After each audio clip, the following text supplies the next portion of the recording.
Hello भाइयों, सभी को राम राम भाई, सभी को नमस्कार। देखिए, मैथ भाई योगेश्वर चैनल पर आपका स्वागत करता हूं दोस्तों। एक और बार बेहतरीन क्वेश्चनों की सीरीज लेके आया हूं आपके लिए। देखिए, m 3 अंकों की सबसे बड़ी संख्या है। m क्या है? ये जो m है ये 3 अंकों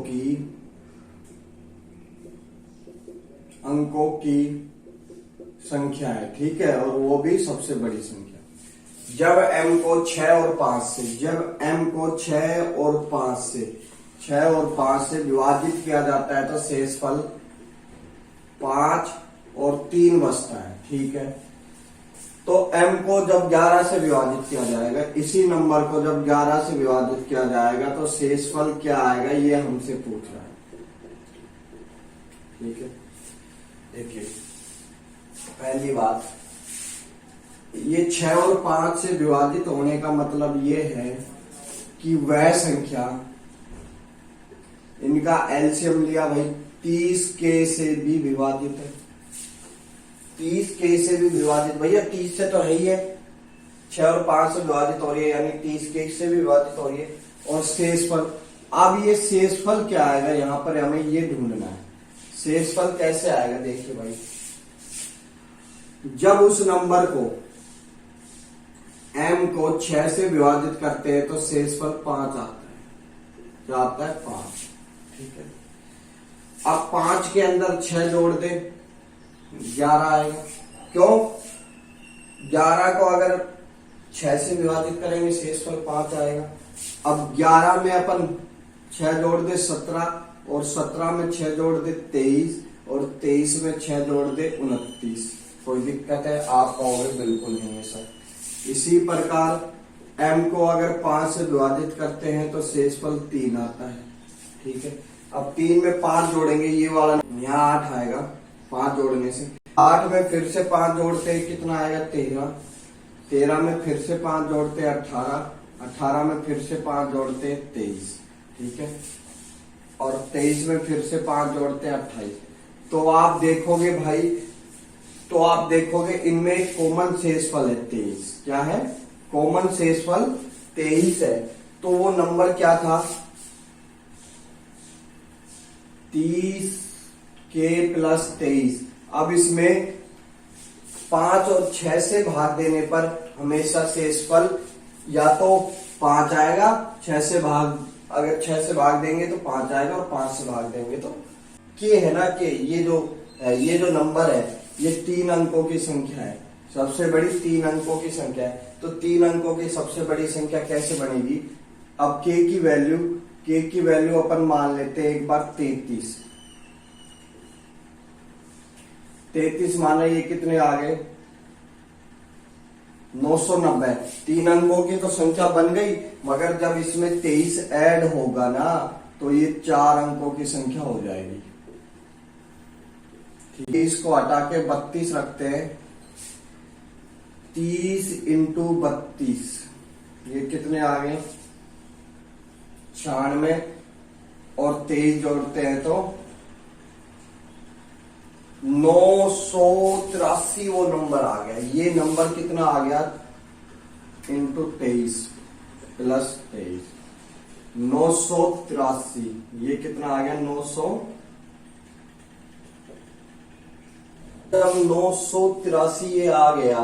तो अब कह रहा है कि ये जो m की वैल्यू है वो कितनी है? 983। अगर ये नंबर पूछता तो सही था अपना 983, मगर इसने 11 से विभाजित करके पूछा। अब इस 983 में क्या करते हैं? भाग लगाते हैं 11 का। 11 8 88 बच गए अपने पास 10। 11 99 बच गए 4, शेषफल 4 बचेगा, ठीक है। अगर ऐसे भी नहीं करना चाहते तो इस नंबर में भाग लगा दो। 11 का भाग लगाओगे 8 बचेगा, 11 का भाग लगाओगे -1 बचेगा। भाई 33 में लगा दिया ना, 11 का भाग लगाओगे 1 बचेगा, -8, और ये प्लस के 8, माइनस के 7, और 11 में अंतर 4 का, शेषफल कितना बचा? 4। आई बात समझ में? आ गई हो तो वीडियो को लाइक करें, चैनल को सब्सक्राइब करें दोस्तों, और वीडियो को शेयर करें। चलो क्वेश्चन नंबर 2, एक बेहतरीन क्वेश्चन जो सीपीओ 2019 में पूछा गया था, है ना। इसका ऐसा मेथड बताऊंगा कि आप भी ये कहोगे बढ़िया है सर। देखिए, 6 अंकों वाली वह बड़ी से बड़ी संख्या कौन सी है जिसमें 12, 15, 20 और 24 और 30 से विभाजित करने पर शेषफल 8, 11, 16, 20 और 26 प्राप्त होता है। देखिए इनका अंतर कितना है भाई? 4 का, यहाँ 4 का, यहाँ 4 का, यहाँ 4 का, यहाँ 4 का। कोई दिक्कत है? आप कहोगे सर नहीं है। एक तो कॉमन अंतर है, या तो इनमें बेसिक से जाओ। आप क्या करो? बेसिक से जाओ। अगर बेसिक से नहीं जाना चाहते तो आप एक चीज देखोगे, 15 ले लो, 16 ले लो, चलो 12 ले लिया, 3 और 4। कोई भी नंबर जब 3 से भाग होता है तो उसका नियम क्या कहता है? संख्या के अंकों के योग में, संख्या के अंकों के योग में 3 का पूरा भाग जाए। जैसे ये नंबर लिख दिया भाई मैंने 153, इसमें 3 का भाग लगा के देखते हैं। जोड़े 6 और 3 9, 9 में 3 का भाग जा रहा है। आप कहोगे सर जा रहा है, यानी ये नंबर पूरा 3 से डिवाइड होता है। ठीक है, पहली बात, जब उस नंबर को 12 से भाग दिया तो शेषफल 8 आया। अब 8 क्या है? शेषफल है, और 3 नंबर छोटा है। अब 3 को इससे भाग देंगे तो शेषफल कितना बचेगा? 2। ठीक है, शेषफल कितना बचेगा? 2। अब इस ऑप्शन में चेक कर सकते हैं किसमें शेषफल 2 बच रहा है। देखिए ये तो पूरा पेड़ 3 से कंप्लीट भाग हो रहा है।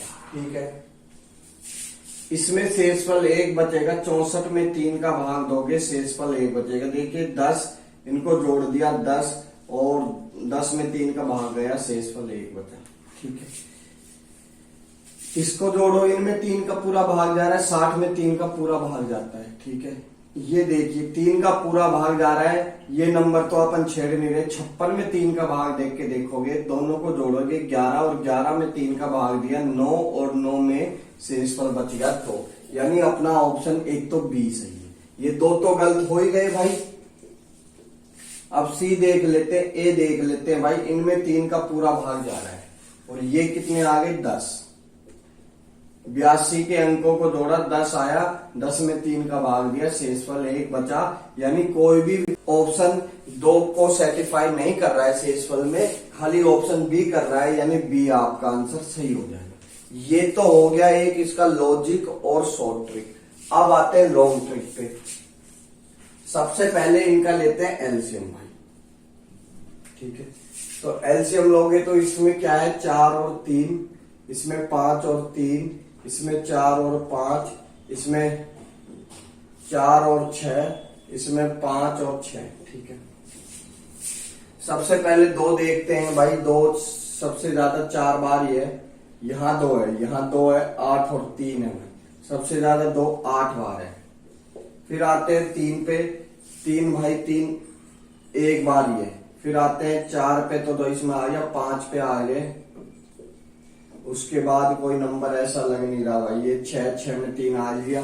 ये कितने आ गए? 40, 120 के, और 4 शेषफल है ना, ये कॉमन है, तो कॉमन में क्या करते हैं? घटा देते हैं। ये वैल्यू आ गई।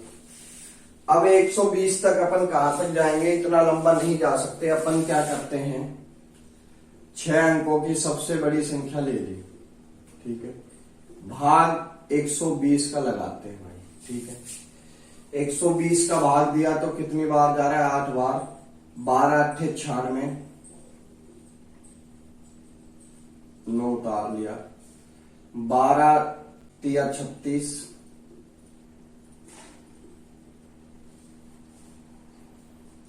ये खत्म। फिर से 9 उतार लिया।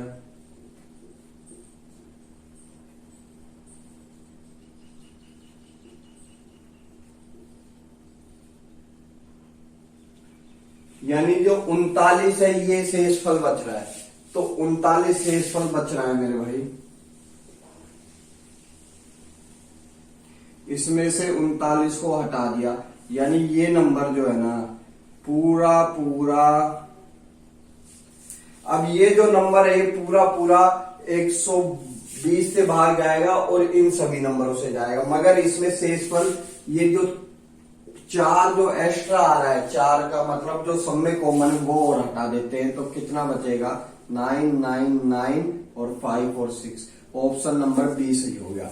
या इसमें भाग लगा के देख लो, 12 का भाग लगा के देख लो, 12 अट्ठे 96, 96 के बाद 3 बच गया, 12 तिया 36, 3 बच गया, फिर ये 12 तिया 36, 3 बच गया 35, 12 तिया 36 तो नहीं जा रहा, तो इसमें क्या करते हैं अपन 24, 12 अट्ठे तो 8 शेषफल आ रहा है, नहीं आ रहा बोलिए। तो आपकी मर्जी है भैया, बेसिक से जाओ तो बेसिक से जाओ और शॉर्ट से जाओ तो शॉर्ट मेथड से जाओ, आपकी चॉइस है। आगे बढ़ते हैं। देखिए दोस्तों, क्वेश्चन नंबर 3, ये भी कई बार एग्जाम में पूछा जाता है, सीपीओ 2019 का है। देखिए काफी बार एग्जाम पूछा गया। ए की वैल्यू ये है, बी की वैल्यू ये है, सी की वैल्यू ये है। A plus A cube plus B cube plus C cube minus 3abc का मान क्या होगा? देखिए समझने की कोशिश कीजिए आप। A cube plus B cube plus C cube minus 3ab इसके बराबर होता है A plus B plus C, A square plus B square plus C square minus A B minus B C minus C A. ठीक है, या तो इसमें मान डाल दो, मान नहीं डालता तो मैंने क्या किया, 2 का ऊपर गुना किया, 2 का नीचे। भाई 2 का ऊपर नीचे गुना करके कोई मैंने पाप तो नहीं किया, नहीं किया तो आगे बढ़ते हैं। ये देखिए ए प्लस बी प्लस सी, ऐसे की ऐसे, ये जब इससे इंटू होगा तो क्या आएगा 2a square plus 2b square plus 2c square minus 2ab minus 2bc minus 2ca। ठीक है, तो रहेगा ये वाला। ठीक है, अब देखते हैं इसमें एक चीज बन गई, यहां से देखिए आप 2a ए स्क्वायर प्लस ए स्क्वायर बोल सकते हैं, आप कहोगे सर बोल सकते हैं, ये जो है ठीक है। और यहां से b को देखिए, B square plus B square. ठीक, अब आप देखोगे कि A square plus B square minus 2ab एक फॉर्मूला बन गया, क्या बोलोगे, a माइनस बी का होल स्क्वायर। ठीक है, अब इसी प्रकार इसमें आओगे, c है भाई, यानी ये कैंसिल और एक ये कैंसिल। अब c है, c को भी क्या बोलोगे, c square plus C square. अब यहां से क्या आएगा, B square plus C square minus, अब इसको ले लो। ठीक है, तो क्या बच गया अपने पास, ये भी खत्म भाई है। अब तीसरा क्या बचेगा, ये वाला बचेगा, आप उठा लो यहां से। ठीक है, ये भी एक फॉर्मूला बन गया, बोलो हाँ या ना। ये भी खत्म, ये भी खत्म, और बी के साथ ये बी आ गया था, 2 बार ये खत्म, यानी पूरे नंबर खत्म होके ये एक फॉर्मूले के रूप में आ गए। भाई बेसिक समझा रहा हूं ढंग से, आप शॉर्ट में बता दूंगा 1 सेकंड में। ठीक है, तो इसको जब लिखोगे तो क्या आएगा, a plus B plus C बराबर है अपॉन में 2 a माइनस बी का whole square plus B minus C का whole square plus C minus A का होल स्क्वायर। ठीक है, ब्रैकेट, ये आपका आंसर आना चाहिए था। यानी इसको सोल्व करने पर, इस पूरे पेयर को सोल्व करने पर अपने पास अपन को मिलता है a माइनस बी का whole square, B minus C का whole square, C minus A का होल स्क्वायर। ठीक है, ये अपन को वैल्यू मिलती है। तो ये चीज अपने ध्यान में होनी चाहिए कि भाई इसको सोल्व करने पर ये मिलती है अपन को वैल्यू। तो वैल्यू ये मिलती है, तो मेरे भाई इसमें क्या ए बी सी को जोड़ा है, तो ए बी सी को जोड़ो। 500 500 1000 और 1500 1500 और 6 1506 1506 1506 बटे 2।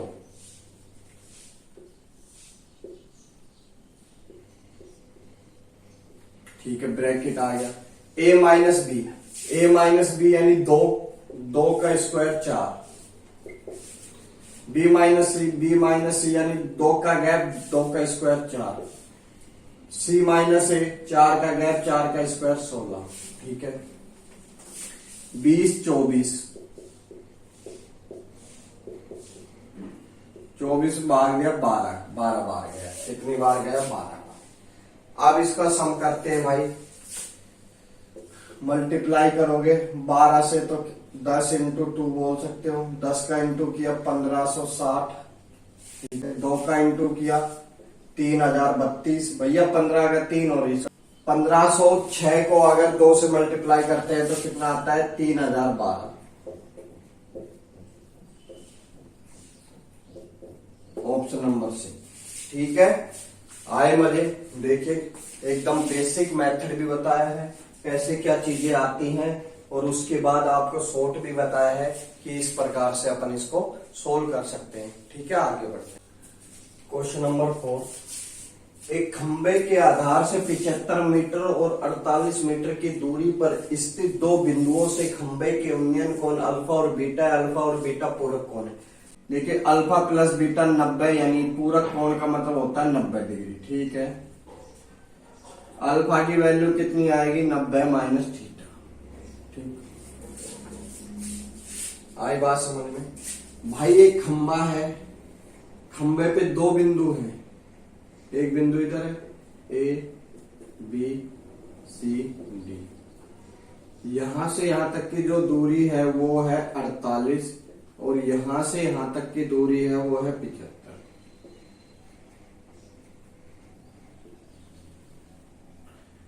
ये अल्फा मान लेते हैं और ये बीटा। ठीक है, तो खंबे की ऊंचाई, खंबे की ऊंचाई ये जो डायरेक्ट निकालने का फॉर्मूला होता है, h बराबर रूट में BC इंटू BD। ठीक है, BC की वैल्यू कितनी है भाई? BC की वैल्यू है 75,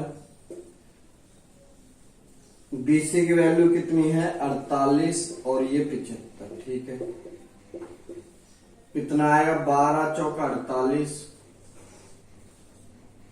और ये 25 या 75।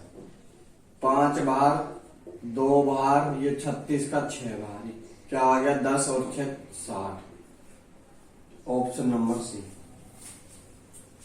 ये चीजें आई कैसे, ये भी देखिए भाई। tan थीटा बराबर क्या होता है दोस्त? लंब बटे आधार, यानी ये लंब है और ये आधार है। ठीक है, पहले तो इस पूरे ट्रायंगल में देखते हैं। ट्रायंगल ABD में tan अल्फा, ठीक है, बराबर होता है, क्या होता है भाई? AB बटे BD कितनी है? 75। समीकरण पहला। ये जो कोण आएगा ये कितना आएगा? B की वैल्यू कितनी आएगी? 90 माइनस अल्फा। अभी मैंने आपको समझाया था कि A की ले लो या B की ले लो, तो अपन ने B का या बीटा का मान लिया है, तो यहाँ कितना आएगा? अल्फा। ठीक है, 90 माइनस अल्फा।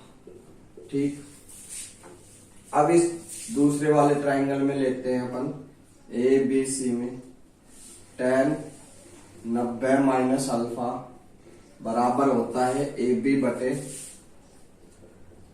ये आधार है इसके लिए 48। ये समीकरण, तो इसको बोल सकते हैं कोट थीटा, यानी कोट अल्फा। ठीक है, 48 है, तो क्या करते हैं? समीकरण 1 और 2 का मल्टीप्लाई करते हैं भाई, ठीक, ये कैंसिल हो जाएगा, क्यों, tan अल्फा और कोट अल्फा को बोलेंगे, tan को कोट को बोलेंगे tan अल्फा, 1/tan अल्फा, ठीक है, खत्म। इधर क्या बच गया, एक, तो एक को एक बच गया, इसके बराबर भेजोगे, ये h मानोगे, h स्क्वायर हटा के क्या लगा दोगे, रूट। आई बात समझ में, ये बेसिक मेथड था, ये डायरेक्ट था, ठीक है। आगे बढ़ते हैं दोस्त,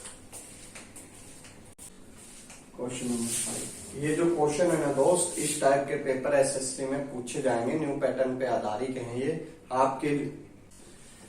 क्वेश्चन नंबर 5, एक ट्रायंगल है एबीसी,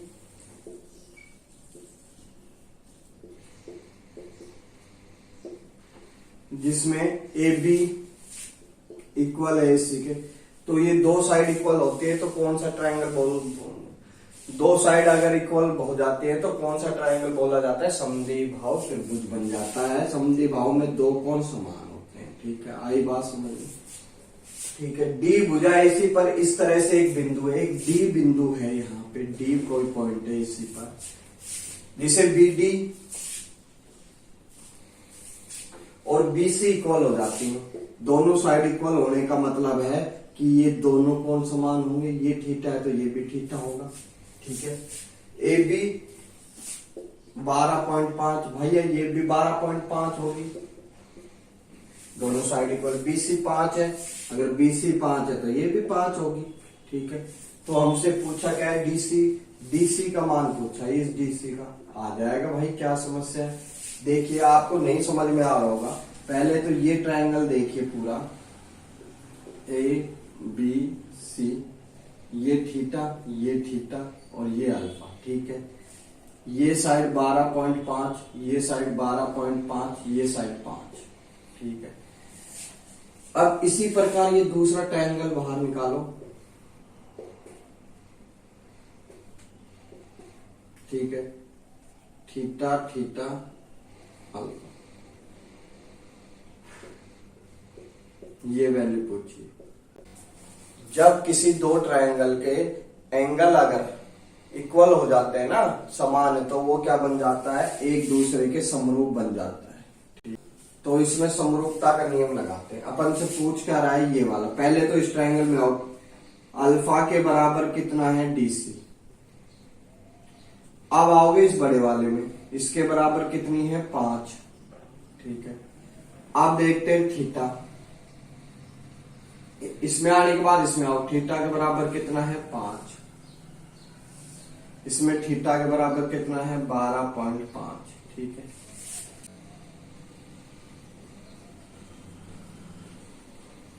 पॉइंट हटा के ये 10 लगा दिया, ठीक है। आगे बात समझ में, 25 से काटोगे 5 बार जाएगा, यानी डीसी की वैल्यू कितनी आ गई, 2। ये कितनी बच गई, 10.5, ठीक है भाई। अपन से डीसी की पूछी थी, हमने डीसी की बता दी। आगे बढ़ते हैं, क्वेश्चन नंबर 6। यदि 35% उत्तीर्ण अंक है, यानी 35% पे कोई विद्यार्थी पास है, ठीक है, तो एक छात्र 200 अंक प्राप्त करता है और फिर भी 24 अंकों से फेल हो जाता है। तो भैया 200 तो ये, अगर उसके 24 अंक आ जाते तो ये 35% के इक्वल हो जाता, ठीक है, यानी टोटल कितने आ जाते, 224। आई बात समझ में आ गई। तो आगे बढ़ते हैं भाई। तो अधिकतम अंक, यानी इसके टोटल पूर्णांक यानी 100% की वैल्यू कितनी थी। लेकिन मैंने क्या किया, मैंने एकदम इसको 2 से इंटू किया, तो इसको भी 2 से इंटू किया, तो 70% की जो वैल्यू आई अपने पास वो कितनी आई, 448। 70% की वैल्यू आ गई अपने पास 448, ठीक है। अब मैंने 2 से इंटू इसलिए किया भाई, मेरे को 35 का पहाड़ा नहीं आता, तो मैंने क्या किया, 2 से इंटू किया, 7 करो, इसको 7 का टेबल। अब हमें 30 की परसेंट की और चाहिए, तो देखिए इसको 7 से भाग दोगे, इसको भी 7 से भाग दोगे, कितना आएगा, 10% की जो वैल्यू आएगी वो कितनी आएगी, 6 42, 2 बच गए 28 64। 10% की वैल्यू कितनी है 64, तो 100% की वैल्यू कितनी होगी भाई, सीधा इसमें 10 का इंटू किया तो इसमें भी 10 का इंटू होगा 640। आई बात समझ में, कहीं जाने की आवश्यकता नहीं। अब इसको 35 से काटते अपन, थोड़ा सा बच जाता, थोड़ा हो तो जाता, टाइम लग जाता है ना, तो सीधा 2 से इंटू किया 17 आया, 70 से 7 से इसको काटा, 100 से इंटू कर दिया। आई बात समझ में, आगे एक दुकानदार एक वस्तु के अंकित मूल्य पर 16 सही 2/3% की छूट देने के पश्चात भी 40% का लाभ अर्जित करता है। तो वस्तु का क्रय मूल्य 8,000 रुपए है, तो वस्तु के अंकित मूल्य और क्रय मूल्य के बीच अंतर ज्ञात करना है। ठीक है, देखिए समझिए आप, अगर अपने पास डिस्काउंट भी दे रखा है और प्रॉफिट भी दे रखा है तो इसका डायरेक्ट फॉर्मूला होता है सीपी और एमआरपी पर पहुंचने का। 100 में से डिस्काउंट अगर माइनस हो जाता है तो सीपी निकल जाता है, और एमआरपी में प्रॉफिट अगर ऐड है, प्रॉफिट है तो ऐड हो जाएगा, लॉस है तो माइनस हो जाएगा, तो सीधा अपने पास एमआरपी निकल जाता है। मगर यहाँ पे क्या दे रखा है, जो ये परसेंटेज दे रखा है ये भिन्न में दे रखा है, देखिए भैया ना, तो इसको अपन बोल सकते हैं 1/16 या 48 प्लस 2 50/3 और इंटू में 100। वही परसेंटेज हटाया, काटा अपन ने 2 बार, यानी 1/6। ठीक, अब यहाँ पर 1/6 है ना, तो यहाँ 1 लोगे आप 1/6, ये तो अपना क्या आ गया, सीधा सीपी आ गया, और एमआरपी कितना आएगा, 40% का लाभ है, तो 40% की फ्रैक्शन वैल्यू कितनी होगी भाई, आप कहोगे 2/5, तो 1 प्लस 2/5। ठीक है दोस्त, आई बात समझ में। अब हमने ये ऐसा क्यों किया, ऐसा इसलिए किया क्योंकि हमने अब परसेंटेज में ना लेकर फ्रैक्शन में ले लिया। इसको सोल्व किया तो कितना आया, इसका एलसीएम लिया 6 - 1 5/6, इसका एलसीएम लिया 5 और 2 7, ये कितना आ गया 25, और ये कितना आ गया 42। ठीक है, ये अपना क्या आ गया सीपी, ये क्या आ गया एमआरपी। इनमें गैप देखिए 30 तक पहुंचोगे 5 बार, 17 का गैप है, टोटल 17 की वैल्यू हमें चाहिए। देखिए 25 की जो वैल्यू है ना, जो 25 की वैल्यू है वो कितनी है 8,000। ठीक है, 25 की वैल्यू कितनी है 8,000, तो भाई इसमें 4 इंटू करते हैं, इधर भी 4 इंटू कर दिया, यानी 100 की वैल्यू कितनी आ गई अपने पास 3200, 32,000। 100 की वैल्यू आ गई, 2 जीरो हटाए, 2 जीरो हटाए, 1 की वैल्यू कितनी आ गई 320, हमें चाहिए थी 17 की, तो 17 इंटू 32, 14 से लगे 21 22, और ये 2 और 3, ये कितने आ गए 5 4 4 और 1 0।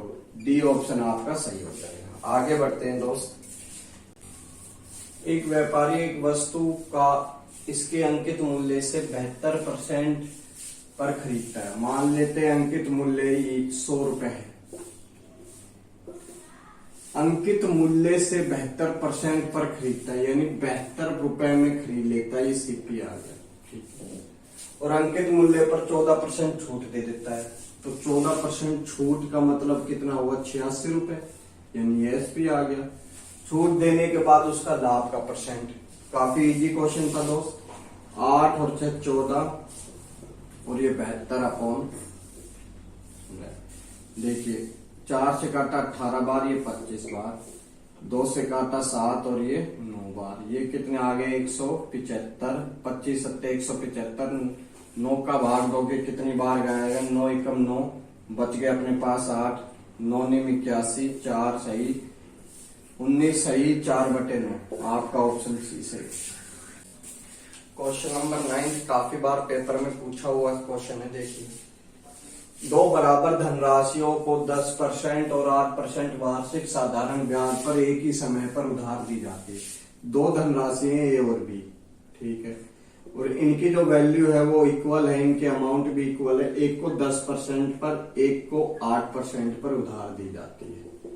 ठीक है, पहली धनराशि दूसरी धनराशि से 2 वर्ष पहले ही प्राप्त हो जाती है। मान लेते हैं ये t टाइम में प्राप्त होती है तो ये t+2 में प्राप्त होती है। ठीक है, तो प्रत्येक धनराशि से प्राप्त धनराशि यानी जो धनराशि ब्याज के साथ जो हमें मिलती है ना, वो हमें मिलती है 36,900। तो धनराशि ज्ञात करनी है यानी अमाउंट ज्ञात करना है। देखिए दोस्त, ये कितना आएगा ब्याज 10% इंटू टी। पी क्यों नहीं रखा, पी से तो पी कैंसिल हो गए। क्यों, ये कह रहा है कि सुधार दी जाती है पहली धनराशि दूसरी धनराशि पर 2 वर्ष पहले ही प्राप्त हो जाती है और प्राप्त धनराशि दोनों इतनी है, यानी ब्याज भी समान ही रहा होगा। जब धनराशि समान थी और जो प्राप्त हो रही है वो भी धनराशि इतनी प्राप्त हो रही है, तो यानी ब्याज समान है इनका। ये कितना आया, ठीक है भाई, परसेंट से परसेंट खत्म। ये 5t और ये 4t, इसका इससे इंटू किया 4t और इसका इससे इंटू किया, t हटा देते हैं दोस्त 8। इसको इधर लाओगे, t की वैल्यू कितनी आ गई 8, t की वैल्यू कितनी आ गई 8, ये t। तो अपने पास टोटल कितना परसेंट ब्याज लगेगा, 10 इंटू 8 टाइम ये कितना आ गया 80%। ठीक है, तो अमाउंट कितनी होगी PRT, मगर हमें मिल रही है धनराशि, तो धनराशि मिल रही है तो कितना होगा 108 ना 180 बटे 100 बराबर है, ठीक, 18 से काटो, 18 दूनी 36, 2 18 पंजे 90 और 1 ये 0, यानी ए अपना अमाउंट आ जाए। आई बात समझ में। 10 नंबर क्वेश्चन है। इस प्रकार के क्वेश्चन को कैसे सोल्व किया जाता है, या तो इस पूरी टर्म को उधर ले जाओ और इन दोनों का स्क्वायर कर दो, वो भी बताता हूं, या बेसिक देख लीजिए या शॉर्ट देख लीजिए। शॉर्ट में क्या करते हैं, x और y को इक्वल डाल देते हैं अपन। ये क्या हुआ, इक्वल हुआ, ये क्या हुआ, इसको x मानोगे तो x स्क्वायर हुआ, ये भी x मानोगे तो x स्क्वायर हुआ, माइनस ये क्या हुआ x स्क्वायर, ये भी x स्क्वायर और ये माइनस का x, ये कैंसिल हो गया, ये 3 बच गए, 3x स्क्वायर रूट में और ये रूट में। ठीक है, ये कैंसिल हो गया, कितना x स्क्वायर रूट 3 आया, ये कितना आया खाली x आया, इसके बराबर रूट 2 है। क्या कॉमन लिया, x कॉमन लिया, कितना आया √3 माइनस 1 और ये √2, तो x की वैल्यू कितनी आ गई, ये हमारे पास x की वैल्यू आ गई। पूछ क्या रहा है हमसे, ये पूछ रहा है, तो आप देखोगे y को भी अपन ने x मान लिया, 2 माइनस एक्स स्क्वायर का होल स्क्वायर बन गया। ठीक है, तो x स्क्वायर का मान देखते हैं पहले, तो 2 आ गया, ये कितना आया AQ plus BQ minus 2AB। ठीक है, ये 4 आ गया, ये x स्क्वायर की वैल्यू आ गई, इसको डालते हैं भाई, 4 माइनस 2 रूट अंडर रूट 3, देखिए ये डालते हैं,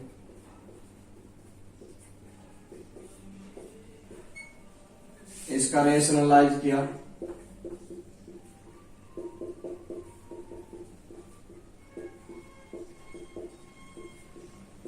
ठीक है, ये कितने आए a plus B A minus B, यानी 4 का स्क्वायर 16 माइनस 2 इंटू 2 का स्क्वायर 4 इंटू 3 बार, नीचे तो बच गए 4,